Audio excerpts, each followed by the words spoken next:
Hi, this is Gary Meese with the Hurricane edition of the case against. Uh, well, I've often stated that I'm on the banks of Rotten Bayou. I'm actually not that close.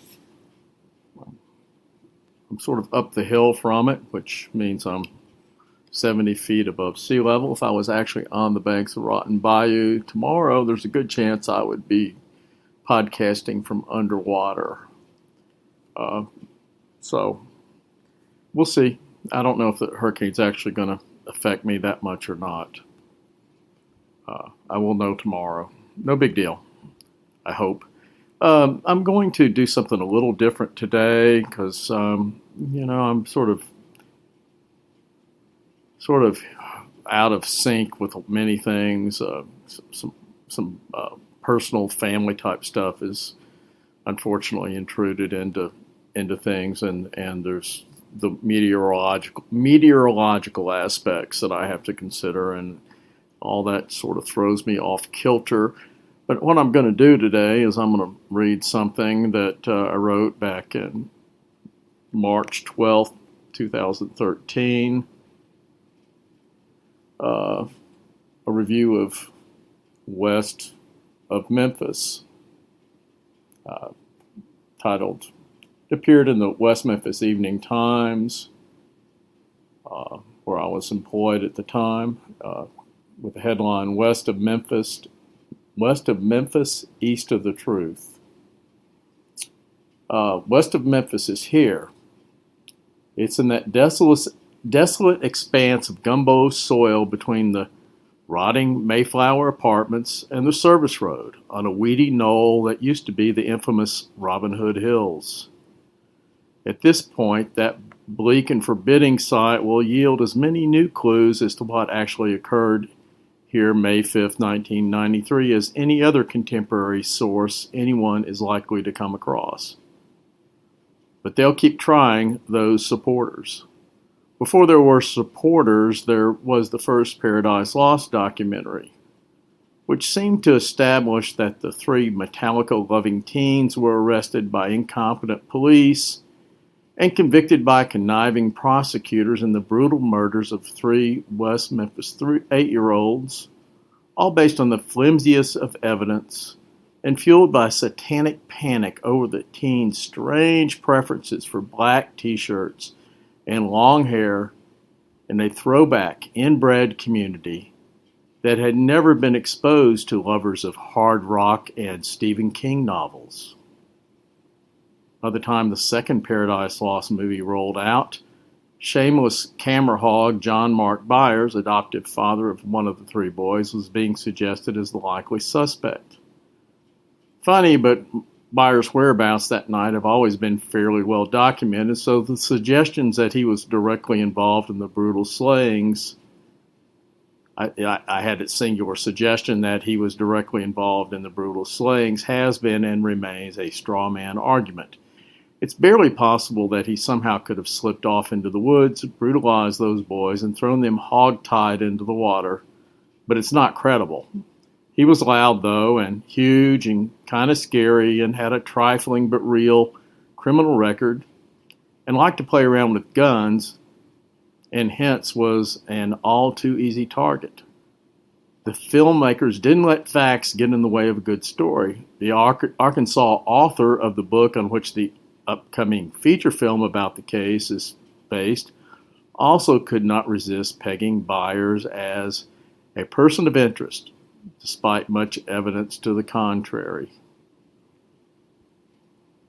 By the third Paradise Lost feature, and now with the fourth documentary in general release, Byers fell off the hook, and the favored culprit has become yet another grieving dad in the case.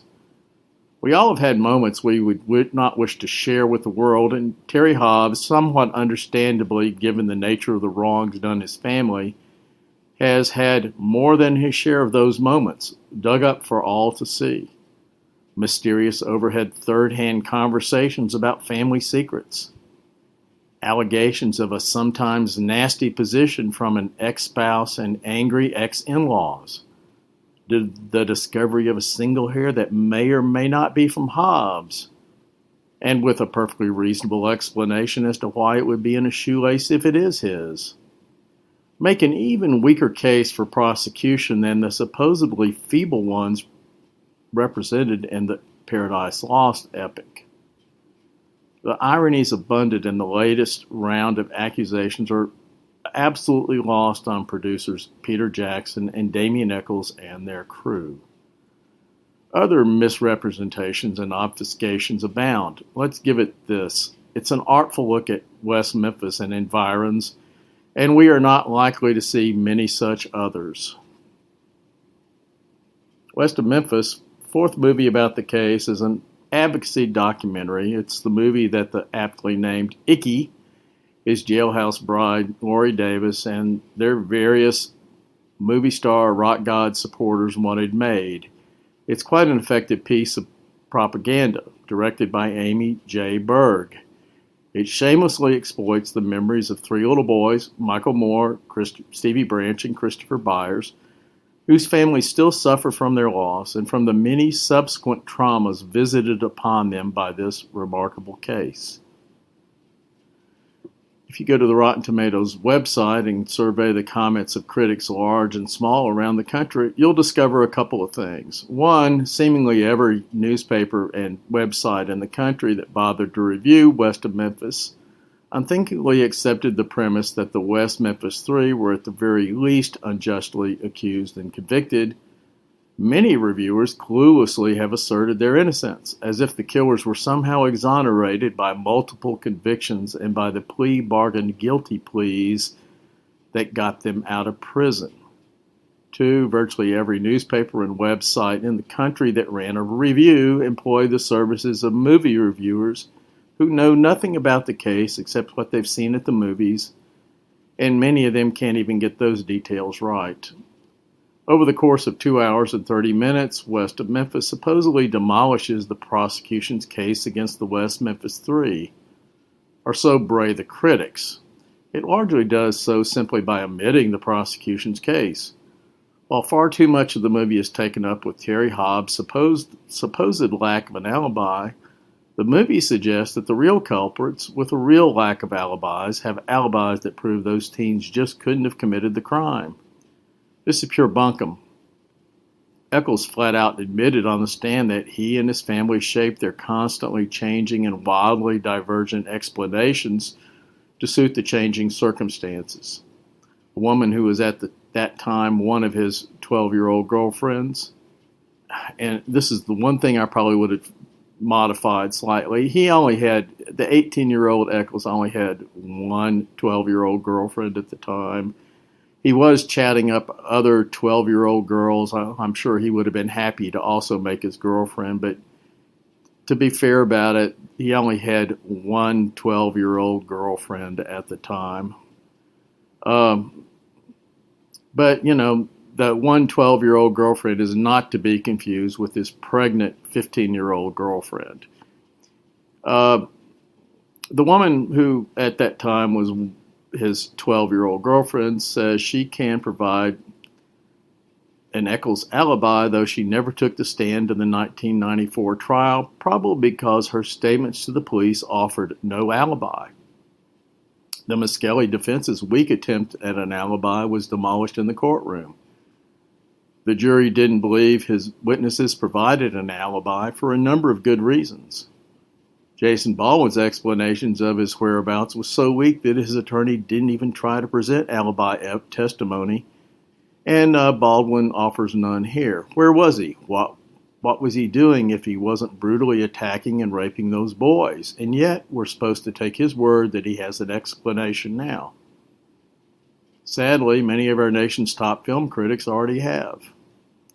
Like Paradise Lost, West of Memphis uses the CSI factor to play upon the audience's prejudice that police investigators should be all-knowing, with all the forensics details immediately at hand to determine the truth with cool scientific ease.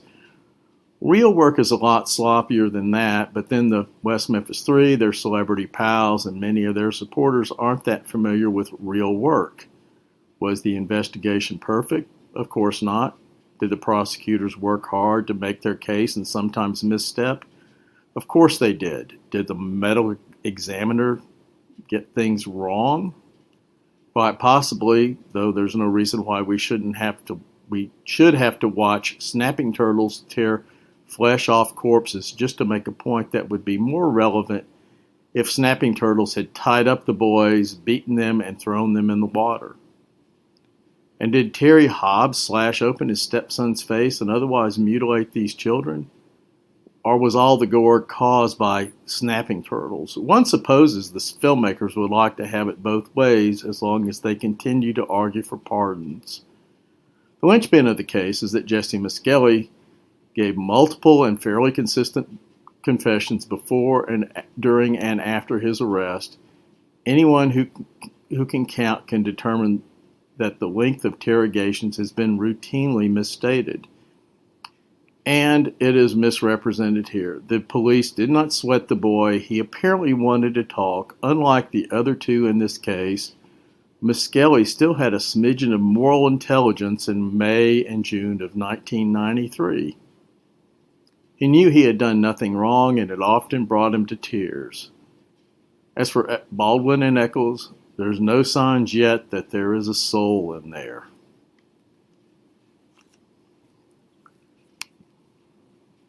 Short, not too sweet, and that's it for this time.